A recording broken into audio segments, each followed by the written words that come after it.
Take an adventure into the paranormal, where you will discover many haunted locations, hear personal stories about paranormal encounters, and see a supernatural world through the eyes of experienced paranormal researchers Joe Frankie and Dr. Heather Leigh. Joe Frankie is a veteran in the paranormal world, beginning his journey in 1986 as an apprentice, working alongside his mentors, renowned researchers Ed and Lorraine Warren.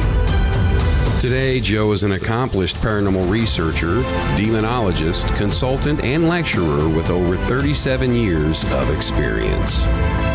Dr. Heather Leigh is the founder of Exploration Paranormal, based out of Southwest Central Florida, with more than 35 years' experience researching and investigating paranormal activity. She is a member of Paranexus, Anomalous Research Association, and the Witches Paranormal Society. Now, your hosts of Passport to the Paranormal, Joe Frankie and Dr. Heather Leigh.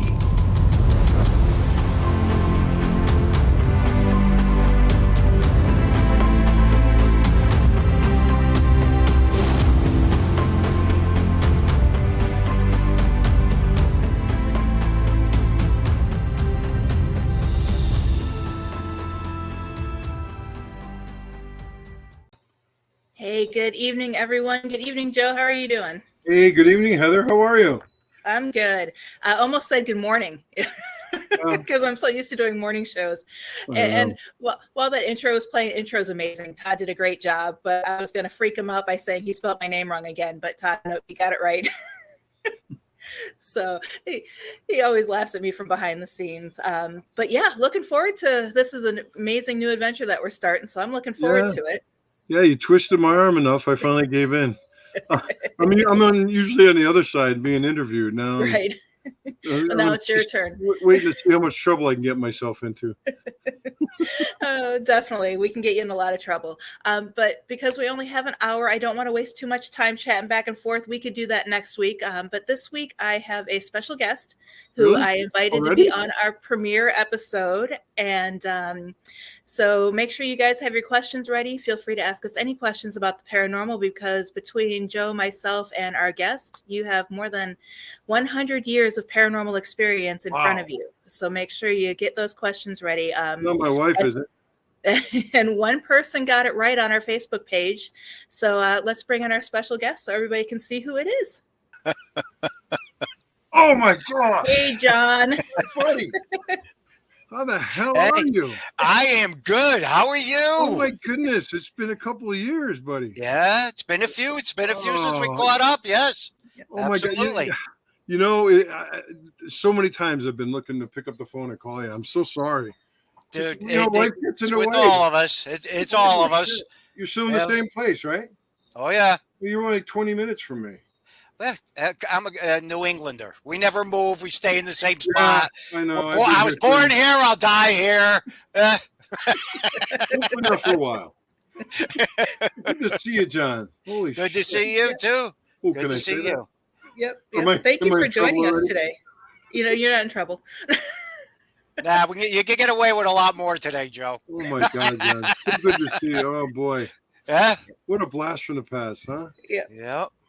Well, we'll definitely get together. I promise you, I'll call you next couple of days. We'll get together. Sounds good to me. Yep. You guys living close to each other is like my living 20 minutes from the beach. I never get there. All right. You didn't have to rub that in. Thanks a lot. Text me at the beach. Kimberly's commenting she guessed right. And yep, she was one of the ones who guessed that it was John as our guest tonight. So I'm super excited. And I guess you could say I'm a little starstruck because I was actually excited that you even agreed to be on. No, Heather, again, I agreed to do something with you, and Joe's, he's one of us old timers from the old time, the old school, and again, when Joe tells you something, he's been around for 30 some odd years. That he's telling you the truth. You can bank on that, and he's been around a very long time. Well, thank God. I mean, John, you're obviously one of the very few that can vouch for me because nobody else is around. A lot of them are all gone. I'm going on 51 years now being involved with this. Wow. So yeah, you've been doing it longer than I have. I know that. A lot of the old timers are gone, but there's still a few of us around. A few. Yeah. The day before cat balls were invented. Right? I'm gonna get in trouble. Somebody's gonna get mad at me for that. I was gonna say, hey, I use fidget spinners, so don't even go there. I used to use it. I still have it. I have a compass. It's a little army compass I bought for like $20. Yep. And I used to use it on investigations and see if the thing would just start spinning, and that didn't mean Satan was standing in front of me, but hey, you never know. Beats cat balls. They're good at Christmas time, though, to put around the Christmas tree. Are you talking about the cat ball things that everybody throws on the floor and they light up now? Is that what you're talking about? Yeah, I know. Somebody out there is mad at me already, I can tell you. What do you mean, Joe? Yeah, nothing's popping up yet. Cat balls. You mean they don't work? Oh. So I know one question that I get a lot, especially when people know that I know Joe, is what was it like to learn from the Warrens? And I figured you two would both be the perfect ones to ask that question. Well, I'll let our guest go first. Well, you knew him before I did. Yeah, that's for sure. Right, my entire whole existence of life. Mm-hmm. Back in the day, when I was 15, 16, just dropping food off at their house. My mom would cook different things, and sometimes they'd be getting ready to go out.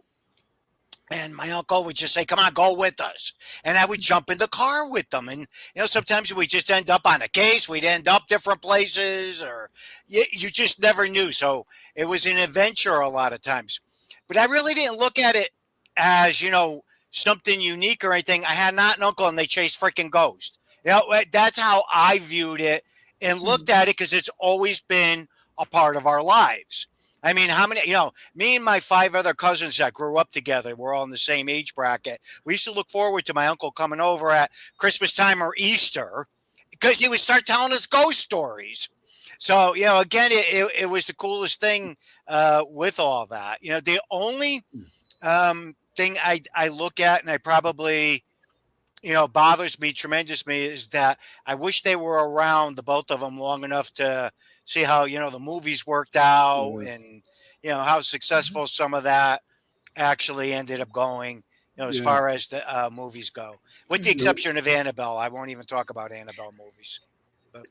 Well, yeah, we definitely lost Ed too soon. Yep. That was a shame, and, but John, make a good point. I mean, when I met them, I tell the story a million times, but I met them at one of the lectures in North Haven. I remember it was the Holiday Inn. It's now a Best Western, but it's still there. And they used to rent out a room, and then, they'd advertise in the paper. So I had seen them on television and print media and interviews and stuff like that. So Laurel, I mean, I've been with Laurel for 37 years, John. She still keeps me around, although I don't know why. She saw it in the paper. She's like, "Oh, the Warrens are lecturing right down the highway." I said, "Yeah, let's go." And then I remember, and John, you've probably heard me tell this story, but when Lorraine looked at me and she was reading my aura, I didn't know that at the time. She was looking at me like, she knew me. And she's like, "Honey," because she called everybody honey.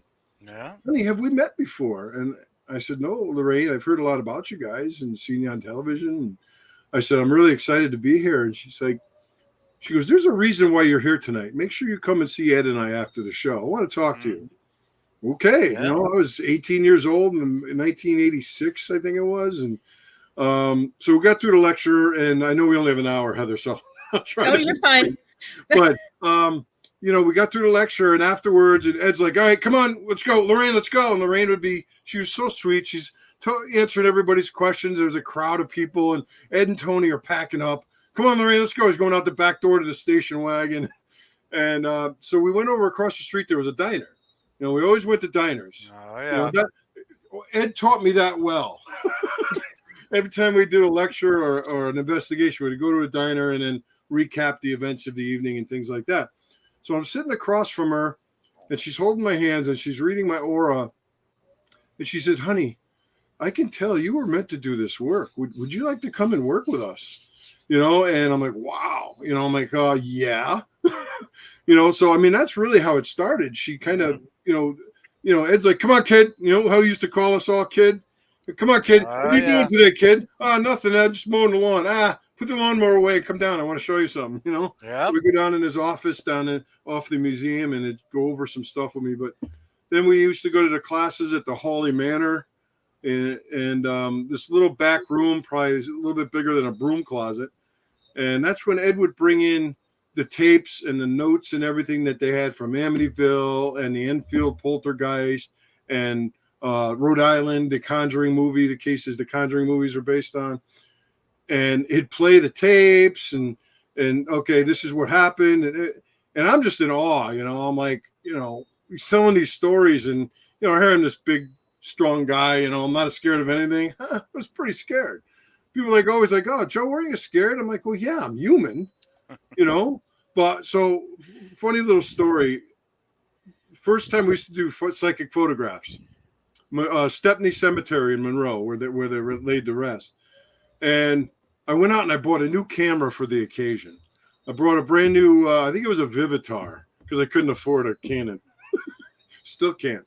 So I'm taking pictures. He's like, all right, make sure you load the film. I got 400 speed film. I loaded the camera. And we're going around, and Ed's like, God, look at your good headstone, Joe. Take a picture of that. So I'm clicking away for about 15, 20 minutes. He's like, Joe, you got to take the lens cap off. So I'm sitting there clicking pictures, and I still got the lens cap on this new camera. So that was my start, you know, into this field. And I tell the story. It's funny when I lecture. You know, it kind of breaks the ice, you know, because people always want to know, what were they like? You know, I said, well, they were like grandparents to me. I mean, I didn't look at them as the famous, you know, world-renowned Warrens. I looked at them as like grandparents. I mean, they were just normal people. Yeah. You know, and wonderful people they were. Wonderful people they were. Mm-hmm. So. Yeah, I always love listening to the different stories. I never met them in person, but I always felt like Lorraine was kind of like a second grandma or a third grandma. Just always felt like she was there leading the way. Yeah, she was whether she was or she wasn't, she just always felt like she was there. Yeah. Yeah. She was very sweet. Yeah, he has me laughing with the camera there. We were coming home one night, Joe, going by where the white lady appeared cemetery. We're driving home from a case. Yeah. Lorraine screams, stop the car. Ed slams on the brakes. 4 or 5 of us get out of the car. Lorraine says she's going to appear. So we're all standing there, and she slowly walked back. You can see her walking. All of a sudden, I feel a smack on the back of me. My uncle goes, you're standing there with your camera not taking any pictures. I said, I was just in awe at seeing it. He goes, some freaking researcher you are. Yeah, he didn't mince any words, man. I remember he called the guy. I won't mention his name, but remember the chickenologist? He used to call the kid the chickenologist. He had nicknames for everybody. It was Brian. I won't mention a last name, but he's like, yeah, we went to this house. I wasn't on this case, but he's like, yeah, I told him, I said, all right, Brian, you go down in the basement or up in the bedroom or something. He's like, by myself? He's like, yeah. He wouldn't do it. So he sent us to the case in Huntington one time, Shelton area. Nellie. Do you remember the Nellie case? Remember Nellie case? Yeah. He's like, he called me up, and Ed was there that afternoon. He said, Nellie called me and said, Ed, I need help. Come over. So he went over to the house. He said, you know, he was calling Nellie, knocking on the door. She didn't answer. He opened the door, walked in the house. Ed, I'm in here. I'm in the bedroom. Says he goes in the bedroom. He opens the bedroom door and he sees this. She sees like she's laying on her side facing the other way. And she sees the form of a woman in the bed. And he's like, you know, what is it, Nellie? He's like and all of a sudden the blanket just fell to the ground. She disappeared. It wasn't her. She was staying with her sister. He found out later she wasn't even there. Yeah. And he's like, he ran out of the house and he said all the pillows on the couch came and were flying at him. And it was really, I was like scared. I was getting goosebumps when he's telling me. He goes, I want you and Brian to go there, take all your equipment, spend the night. I want you running all your cameras and taking pictures and putting audio, you know, devices out. And So I get there, and I was running a little. I was probably about 20 minutes late. I called him, and I said, I'm going to be a couple minutes late. I said, why don't you go in and start getting set up? I pull up in the driveway, and he's outside with another guy I never met, this tall guy I remember. I guess he was a colleague from work because he worked at a local access studio. So he had access to cameras and monitors. I'm like, what are you doing out here? He's like, I was waiting for you. I'm not going in. I'm like, what do you mean you're not going in? Let's go. So I used to call him the chickenologist. I love that story. Oh, yeah. Hey, he had nicknames for everybody, including me. I'm sure he had one for me, but I was careful never to make him mad, John. He never yelled at me. Did I know? No. No, I talk to Chris sometimes, and Chris is like, oh, my grandfather loved you. He didn't like me. I said, hey, well, whatever. Got that charm. No, he was a great guy. When Ed got mad, he got mad. Oh, I've seen him mad, but I was never on the receiving end of it, so I was happy. I'm happy to say, but yeah, I've never really got the. I've seen people really catch the brunt from him. I got to agree with you. I never really caught it that bad. Yeah. I can remember Lorraine saying that a few times too. She goes, "He's yelling at you, but he's not yelling at you." Yeah. And I would go, well, what do you mean? And she goes, never mind, just let it go. So again, yeah, I think each and every one of us at different points in time would see that. When we were one year, we were going to the Stony Hill Inn in Bethel. Remember that place? Mm-hmm. And they did it there every year, and John Helstosky was with us, and John and I, we both worked for cable companies, so we would go run all the cable, get everything ready, and then I was like the security, 350 pounds, bench pressing 600 pounds, Lorraine used to give me all the cash. One time I literally had like 10 grand in my pockets. My pockets are all bulging, so anyway, we get there about an hour before or hour and a half before, and there's a wedding going on. So Ed, his veins started popping out of his neck. And I never saw him this angry, but he was screaming at the owner. They were going back and forth because they double booked. And the wedding was supposed to end at 6, but I think our event was supposed to start at 5 or something like that. And I remember people started showing up early, and I had to do crowd control. Lorraine's like, well, just tell anybody if they can't wait, we'll refund their money. And I think only a couple of people did. But I told them it's going to be a little bit of a wait. Try to say, look, the place overbooked. We're sorry, blah, blah, blah. But I had never seen him that angry. I thought they were going to come to physical blows. That's how mad he was. He was like a tomato. And he was screaming at that guy. And they were dropping F-bombs too. I won't say it here, but I'd never seen him that mad before. I'm like, oh God, I hope he never gets mad at me. And then Lorraine and I would lock ourselves. She'd, come on, honey, let's go. We'd lock ourselves in a little coat room and then, should count the money and stuff. I said, I was your security. Oh, those are the good old days, man. The Halloween dinners used to be great. I used to love doing those, and when they used to do the theater gigs, when they used to go to the regular theaters, and they would let them do them there, and they'd have a jam-packed house. I'll never forget, always jam-packed. Yeah, it was good. Sometimes you'd get some people in the crowd that were disrespectful, and that it was my job to ask them to leave. Well, he would tell him to shut the hell up. He would tell him to shut the hell up. Well, he would, but then he'd look at me, Joe. He'd just look at me and say, hey, Joe. And I'm like, okay. Ed said, you got to go. I'm not leaving. You're leaving. Mm-hmm. And now I'm an old man. Now I get my ass kicked. You should see my son, John. He's bigger than me. Yeah? Yeah. He's a corrections officer. Not me. Take care of the old guy when he's getting, in his old age. Sorry, Heather. Oh, no, I'm enjoying the stories. I didn't know John was going to be here. You can go make some coffee if you want. No, okay, I can leave. Yeah, no. I'm teasing you, dear. No, that's fine. I enjoy the stories, Oh, God. How many we have, I'm sure. Tons. Yep. Oh, my goodness. But one thing I want to know, I know my interpretation of how things have changed, but how do you guys feel the paranormal field has changed from when you started to the cat balls of today?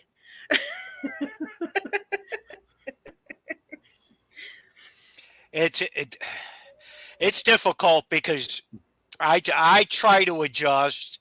I try to understand some of the stuff where it's a totally things are just so totally different now from what just over the past 5 to 6 years, give or take a few. It's changed tremendously. Um, Yeah. I think it's not so much that because people a lot of times they'll say, "Oh, you don't want anybody to get involved with anything or anything." No, it's not that. A lot of people don't even want to take the time to even freaking learn about anything anymore. And they just jump into it, and then we have to end up trying to straighten it out or clean up the mess. Mm-hmm. And again, what the biggest thing is with everybody today is make sure they get the site out there, make sure they do many pitches for as many TV shows as they can until it finally can get picked up. Mm-hmm. So, it's a different environment today. It's difficult. I'm lucky that I can keep my mouth shut. I don't put any postings up. I'll throw a little curve here and there once in a while, but I don't usually say too much one way or another. But I think it's, again, I never thought I'd see it to where it is today. Joe, did you ever think you'd see it like it is today? No, I never. And it's sad too, because you're absolutely right. And I'm going to say hi to everybody, because everybody probably on this thread right here has heard me say this before, that people don't want to put in the 51 years or the 35 years or the 37 years to learn. Yeah, we were lucky. We learned from the best, we had mentors. But I tell people, like, oh, I've been doing this 10 years. I'm like, have you been doing it for 10 years, or you just been interested for 10 years and out in cemeteries? And there's nothing wrong with that. But don't misrepresent yourself, because if some family asks you for help and you go in their house, they're looking at you as the expert and they need help. How many times, John, have you been contacted by somebody say, oh, I got in over my head. I don't know what's going on. Something followed me home. I did this. I brought a Ouija board into the cemetery. Well, what the hell are you bringing a Ouija board in the cemetery for? I mean, Joe, this is the norm now. Mm-hmm. This is the norm. That the majority of everything is handled the way people handle things. Yeah. I mean, my residential cases, I still haven't varied from the way I handled it. I keep them, small. I'm not interested in the big hoopla. A lot of the families aren't interested in going public. They're not interested. They want help.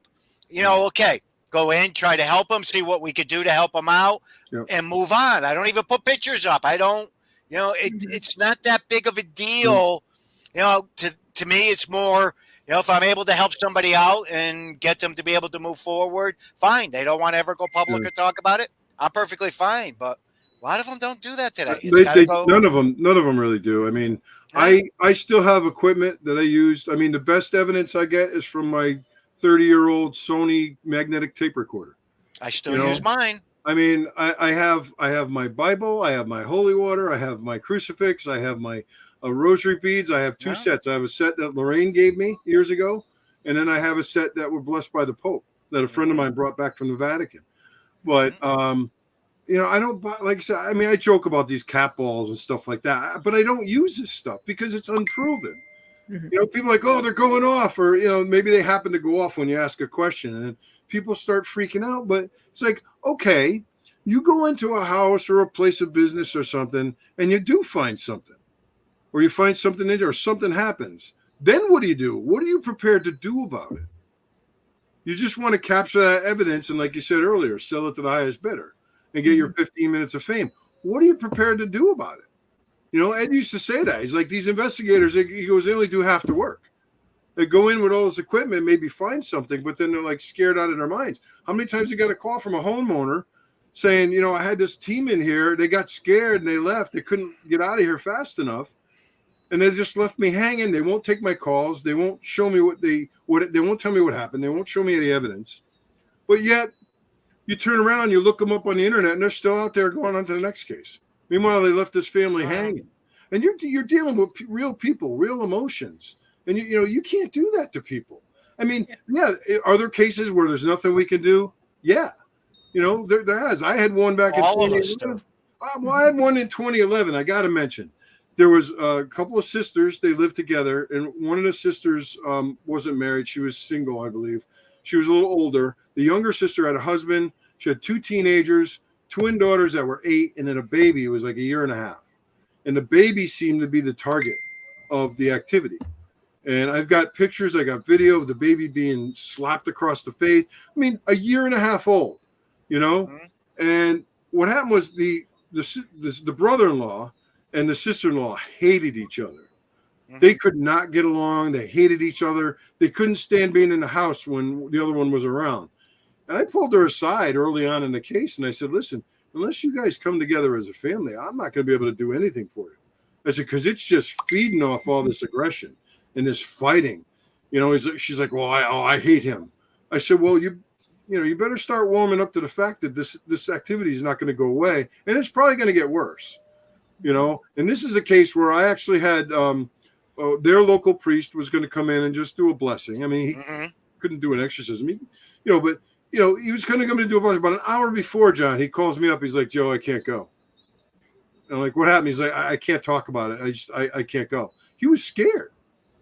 I mean, priests are people first, but he was scared. And I think that, his bishop might have told him that not to do it, but. My point is, if you can't love each other and come together as a family to battle whatever your affliction you may be having, there's nothing I can do for you. No. I mean, look at Enfield, John. I won't mention any names, but I tried to help those people for 4 years. And they just started going from TV show to TV show. And I said, if you do this and you exploit your family, don't call me anymore. Literally crying on the phone one night. Don't do this, Joe. I need you. My kids need you. I said, then why the hell are you exploiting them? You're not listening to me. And behind my back, you're bringing in teams and charging them to investigate your house. So no, I know. Again, he told me that you yelled at him, or maybe you told me that you yelled at him because you had Joe in Orlando here. What do you need me for? He wanted to be on the show. That was his goal because he started getting money.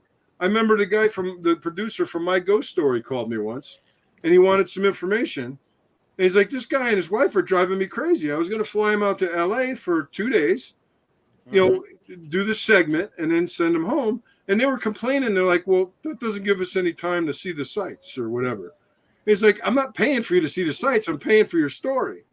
And then he got so frustrated with him, he said, forget it. I'm not interested anymore.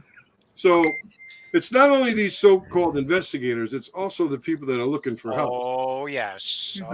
That's a big turnaround these days, too. Usually as soon as I talk to somebody or, I get involved, you start to get the feel right away where it's going, what it's about. Again, especially if we've been around for a while, we know the questions to throw out. We know what to say, what to ask. And usually you can tell right away, okay, what they're looking for. And, you got those certain ones. I hang up the phone and I'll sit here and go, they think they're going to end up with a freaking movie and a book deal out of this. Again, you can tell, a lot of times with that or, when it's just too lined up perfectly on everything that they're telling you and that's happening. But I think all of us had many of those cases where it ends up turning out where the people are a little bit sharper than what we are. We're trying to get PR.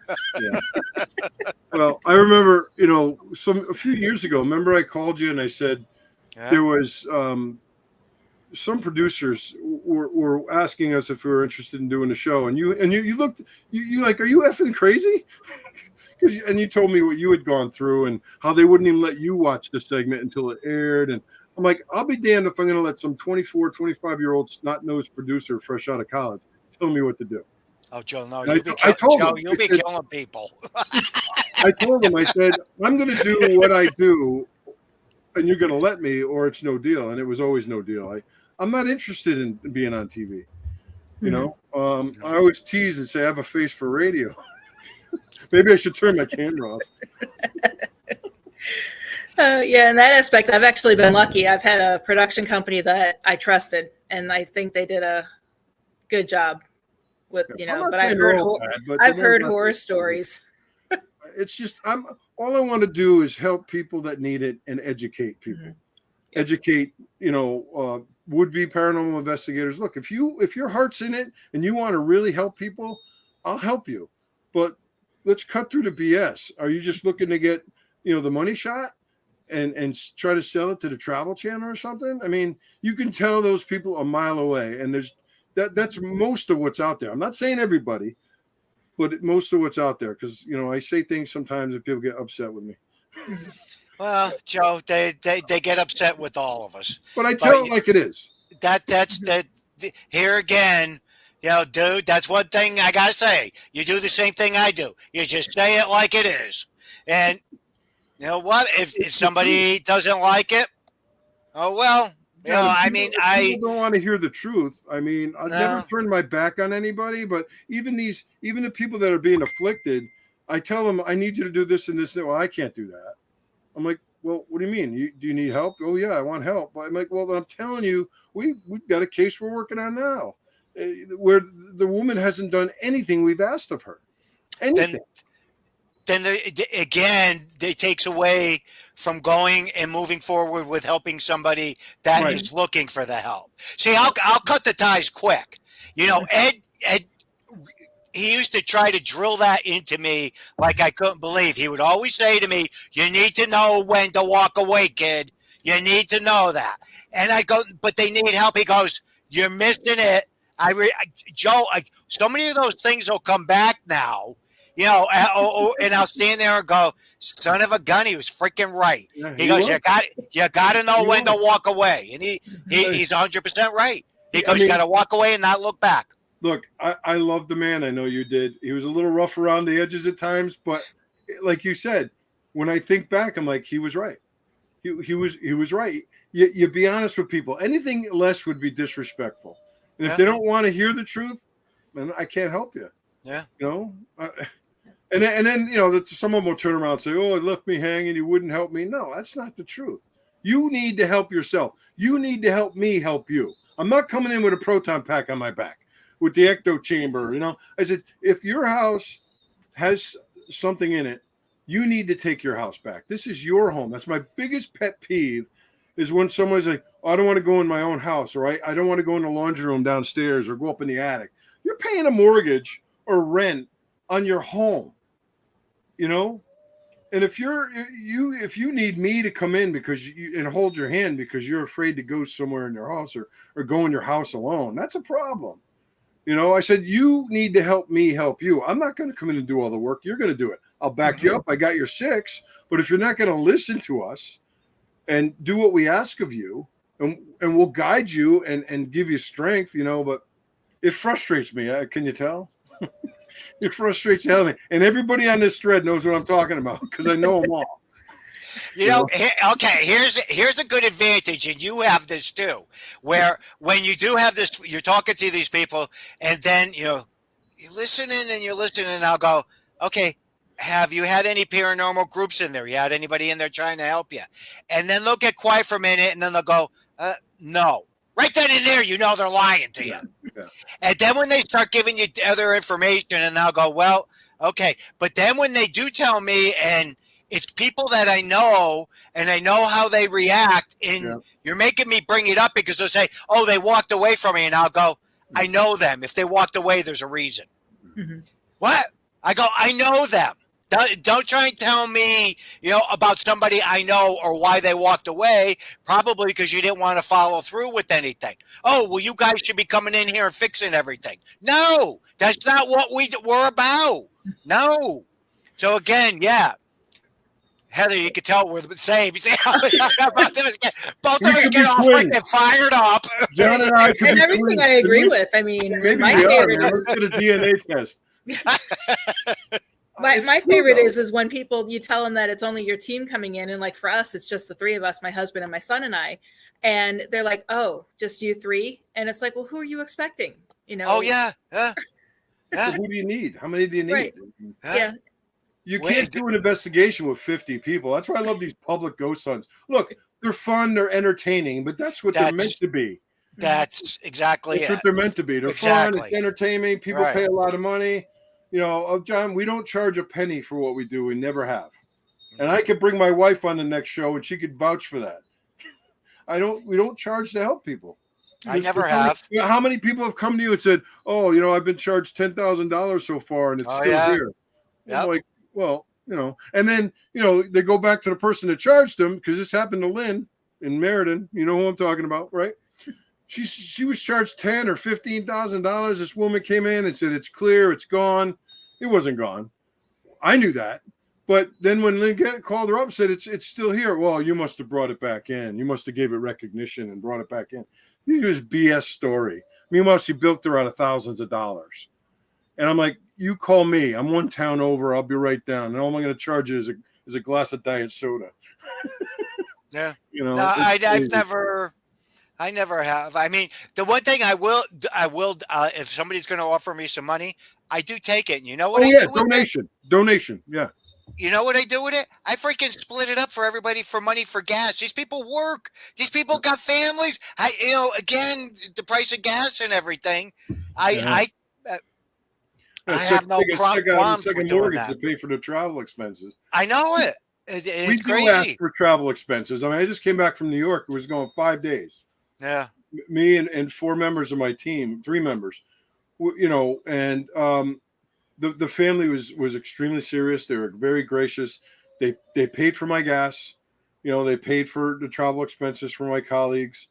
And that's all we ask. Now, given that said, if someone doesn't have the means to pay those expenses, I'm still going to go.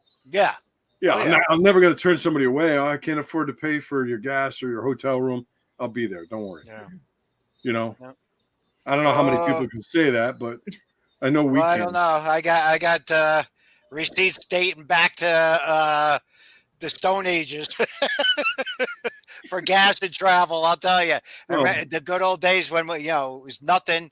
You would jump in the car and take off and go all over the place and do stuff and everything. Boy, oh boy, I'll tell you what. A lot of us I know take that step back and go, ooh, this trip's going to end up costing me a couple $100 just to go out, and check around. So anyways, but no, taking money for the gas and for food or stuff like that, I have no qualms. Charging them for service for doing it, I got a problem with that. I won't do it. I never have, never will. I know you don't. Yeah. None of us do. None of us do. I mean, yeah, and I always leave a care package with just a few things to make them comfortable. Whether it's based on their beliefs, whether it's sage or different oils or anything like that. And it's it's almost like my thank you for them letting me come in.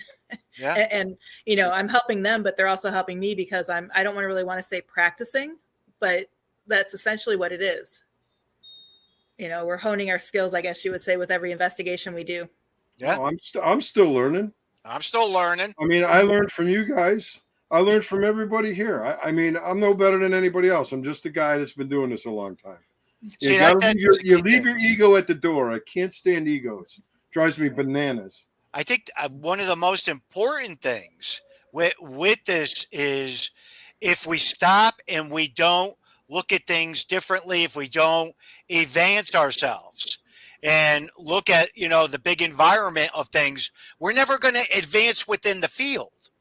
So therefore, I always keep an open mind with everything. I might not agree with everything, but I keep an open mind with everything and watch everything because, again, that's the only way we're going to be able to advance and to be able to prove things out. That's why, Joe, a lot of times I laugh when somebody calls me and they'll go, I got no scientific proof. What scientific proof? Yeah. I said, it's a spiritual field we deal with. Well, I'm laughing because I just did it. No, dude, I just did. I'm sorry. The other night. I apologize to all my listeners out there. No, the other night we were at a location and there was 2 cats there and they had the little cat balls out and the cats were chasing them all over the place. And me with my humor, I turn around and go, well, they chasing the balls or are they chasing a ghost? What are they chasing? But I was joking around with them. But anyhow, again, a lot of that with the technology and everything, I do keep an open mind with it. But nothing is scientifically proven now. What do we need to prove something scientifically? Repeatability. And Casper will not always do what we want it to do. But gathering all the data, gathering all the information, to me, that's very important. Hopefully somewhere down the road, it can be plotted out and charted. Remember, you're right. You're absolutely right. Remember, Ed always used to say, remember, Joe, he goes, spirits don't come on your time. They come on their time. Correct. You know? So, if you're dabbling in the occult, or you're using some kind of form of divination and, tarot cards or Ouija boards and, things like that, you could say, well, I've used it for years and nothing's happened. I said, well, 10 years down the road, you never know. It's going to wait till you're at your most vulnerable. Maybe if you're drug addicted or alcohol or depressed, or you're into pornography or something like that. I mean, that's when they're going to strike. They're gonna be looking for what we call victim souls. Those people that are easy targets, not like you and I. Although we're still targets because we poked the bear. Oh yeah. But you're not going to get that instant gratification, like light up my flashlight, and then it goes on. Ooh, it doesn't mean anything. Not to me anyway. I mean, I tell people, look, if there is something with intelligence that wants to make its presence known, you'll know about it. It's going to let you know. From Meriden, Carmen's case. And you lived there for what, 9 weeks? 9.5 weeks. 9.5 weeks. You lived with that family. I mean, that was about as real as it gets. Yeah. We could save that for another show because that'd take a whole another hour. So. But this is the kind of stuff I'm talking about. But people are like, oh, I felt something touch me. Something touched my hair. I'm like, I could lie with the best of them, but I won't. My dad used to taught me. I say this a lot. I have to wake up every morning, look myself in the mirror, and I have to like what I see. Okay? All I have is my name and my integrity, and they're not for sale. So, if I don't have a TV show, if I'm broke, I don't care. I can still look myself in the mirror and like what I see. So you got it. Okay, Joe, we're at that point. Well, I'm at that point now when somebody says anything to me or anything, I go, there's 2 things I got left to do. Pay my taxes and die, or die and pay my taxes. Anything else I don't give a shit about no more. So it don't matter. So again, that's my view and the way I look at it with so much of it, I guess. Again, I don't know. But it's definitely a crazy different world out there today. I'll take the step back and just go, oh, okay, all right. In my mind, I'm going, ticky, ticky, tock, tock. I'm out of here, and I don't want to be bothered. But I'll just let it go and just rather move on. Because a lot of times, if you say anything or do something, Joe, you have like a stampede of people that attack you now. It's crazy. So it doesn't really happen to me, fortunately. But I don't engage. I don't engage on social media. I tell, I teach our folks, don't engage it. No, regardless of what they say. But I've told people when I lecture, I said, if you don't agree with the Warrens, if you don't like them, you don't agree with their methodology or whatever, that's fine. You're entitled to that opinion. I said, but do not disrespect them because you might as well be disrespecting me. I'm sure you feel the same way. Somebody says anything bad about the Warrens, I'm like, look, you're entitled to your opinion, but I would shut up right now. All right, keep your opinion to yourself. But you get these cowards; they sit behind their keyboards and they could say whatever they want. Well, it's a free country, But why would you do that? I mean, why would you do that? I say, look, don't engage in it. It's just not worth it. Nobody wins those arguments. It's the nature of it today. It's just the nature of it. Okay, Ed used to have a saying all the time, and I can remember this, and he used to say it continuously. You could do 100 good things. You do one thing wrong, and that's what people will remember. It's true. He used to say that to me all the time. That's true. All the time he used to say that. I remember, So, and it's so true. It's so true. I mean, even in my house, it's true. All our houses. Never mind. One thing I just wanted to say real quick is when you were talking about staying with that family for 9.5 weeks, you don't see that now with teams. No. They go for 4 hours and they're done. Yeah. I don't recommend it anymore, to be honest with you. There were several other cases after the Snedeker one that I ended up spending several weeks on. And then it got to the point where, it gets too they rely too much upon you, and you become too close to the situation where you end up falling victim right along with the families. So again, I limit the amount of time that I do things or I stay at places. I mean, I think the most I've ever stayed now was like 3 or 4 days tops at a location or something, and that would be because I was traveling. Local, I usually don't do that anymore. And if there's going to be bad weather, I won't go on the case anymore. I went one time on a case, got stuck in a blizzard. It was the worst freaking house you could have ever stayed in. I got stranded in it. So now, when there's bad weather, I go, we're getting it rescheduled. Yeah. But yeah, I'm still amazed that teams go in for just one shot, 2-3 hours, yes or no, it's haunted. And I mean, we've had cases where we've had to go. I mean, we would stay for the 4 hours, but we would go back several different times. Yeah. To compare evidence and try to get the answers, because you can't just do it. It's not like a lot of the TV shows where you have an hour and look at all this evidence you captured in 1 hour. Yeah. And you got to be careful what you do in that home, because eventually you're leaving. Yep. So you don't want to stir the hornet's nest too much, because then you go home and, holy shit happens after you leave. Yeah. Yep. Or it could. So you got to. Or it follows you home.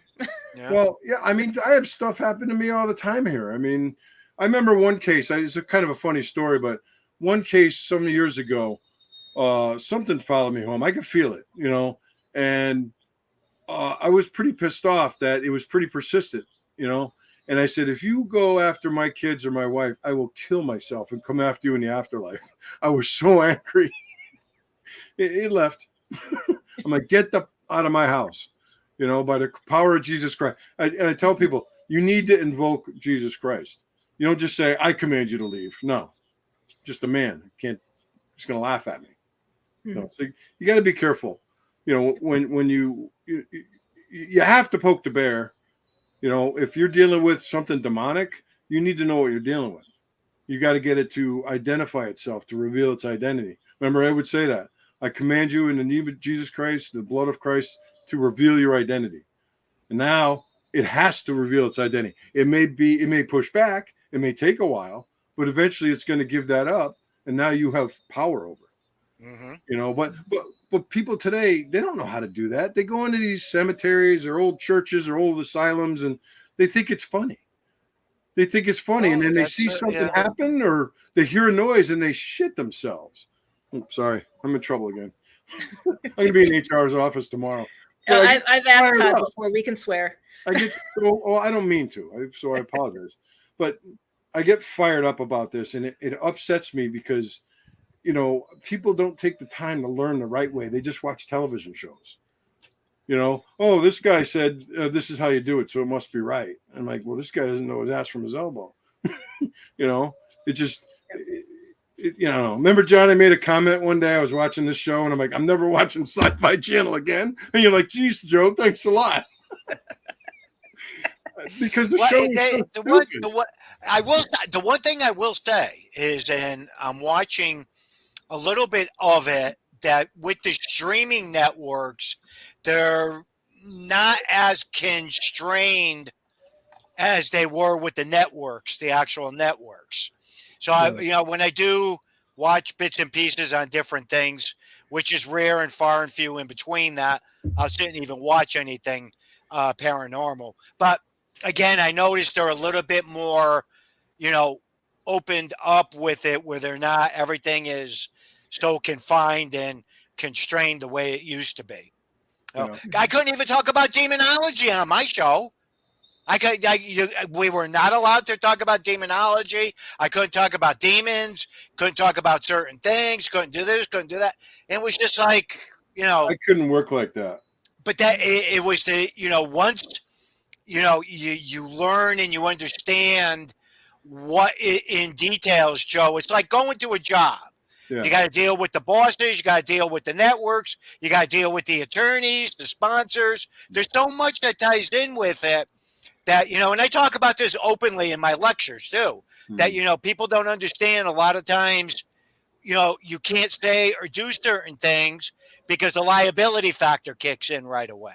Yeah. So it's weird, but again, it's the nature of it with a lot of different things. Yeah, So, I mean, and sometimes you have to have a PhD to understand these contracts. And a lot of the contracts, if not all of them that I've looked at, they're like, if you sign this contract, you just signed over all your rights to any evidence that you got. They could use it for what. And I'm like, no way. I'm not doing that. yeah. Because you need more than a PhD, Joe. I have one, and I have an agent that looks over everything for me. Yeah. Well, I Yeah, mean, you have to. The families that really want and need our help don't want to be on television. No, And I'm careful when I use cases as a teaching mechanism to educate others. I don't mention places, locations, names. I'm very vague with the location. But I'll tell you what happened there and what we did to help the family. But I'm not going to divulge any information that's going to identify them. Mm-hmm. And I'll always ask permission too. Do you mind if I talk about this case to educate? I've never had someone say no. But that's what I do with my lectures. I have a lot of fun. I got a personality, I think. But when I'm serious, I'm serious. And but I try to keep it light because you never know what your audience is going to be. Sometimes there's children there. People bring their 8-year-olds. I'm like, yeah, you mean So you got to be careful. That's a whole different ball of wax today too. I mean, it just blows. My kids, when they were growing up and everything, I kept them away from everything. I didn't let them get involved with any of it. And I still look at it that way, but not everybody else does today. Today, it's so totally different. I do a lot of events and get involved with things, and these people bring their kids, and I just cringe. And there's even people, from the TV shows that bring their kids on everything, and I'm like horrified by a lot of it. But it's the nature of the way it is today, and you say anything, everybody gets ticked off at you. So, I mean, I made my son wait till he was 16. Yeah. Yeah. My daughters and even my son are fascinated by this. Emily's on here too. She's like, Dad, when are you going to let me come work with you? And I'm like, I don't want you involved in this. Like, well, you started when you were 18. I'm like, well, yeah, you got me there, but I'm protecting them. Now, Amy and Chris, are they doing this still? Or are they out of it? They're not doing it anymore? Not much. No, they went back to normal lives. Good. Chris and Amy, well, actually, Chris bebopped more with the paranormal than my two daughters ever did. No. Amy actually always was very fascinated with the history of items, and she would look up stuff. And that's how part of that all ended up kicking in with that.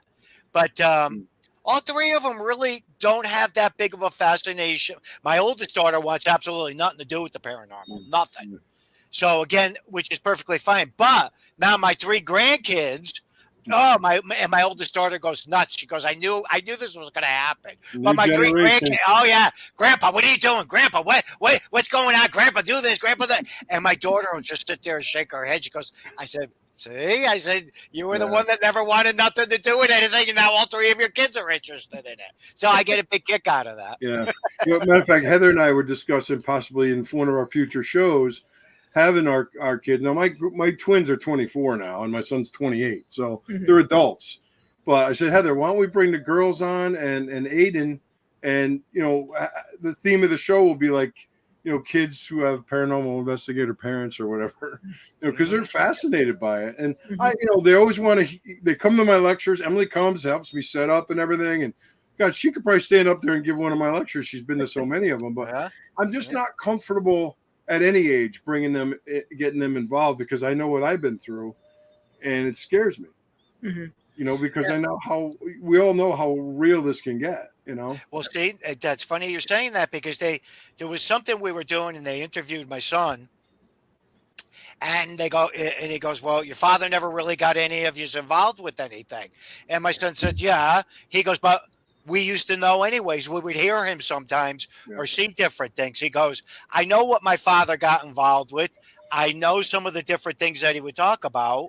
And he goes, the demonology end of this part, he goes, I would never get involved with that. He goes, I seen what it did to my father. He goes, and I said to him after the thing. We were talking and everything, and I was amazed at how much he paid attention to different things that would go on and would happen where I didn't think he did. But it blew my mind with the kids thinking, oh no, I had them totally isolated where they didn't know anything. They knew a hell of a lot more than I ever thought they knew. So again, yeah, and I hate to cut you guys off, but we are out of time. I didn't even realize time went by so fast. And we have 2 hours. We need another hour. No, we don't. We only have an hour. Well, actually, we only have 55 minutes because Todd's got to get to his next broadcast tonight. Were we supposed to take questions? Because we had one question, but we can cover that later on, and we'll definitely have John back on because that great conversation going back and forth. I love seeing you, John. Let's get together soon. Are you going to be home? That sounds good. Yeah. Are you traveling? Or are you going to be around for a while? Yep. Actually, I'm home this whole entire month. I'm just out doing some of my cases and stuff. Dude, get a hold of me. Let's get together. I promise I will. Same phone number, man. right? Yep. Okay. I'll call you in a couple of days. I promise. All right, man. Thank you, everyone, and we'll see you next week. Bye, John. Take care. Bye-bye. Take care. The truth is here and now on WLTK-DB Talk Radio at WLTKDB.com.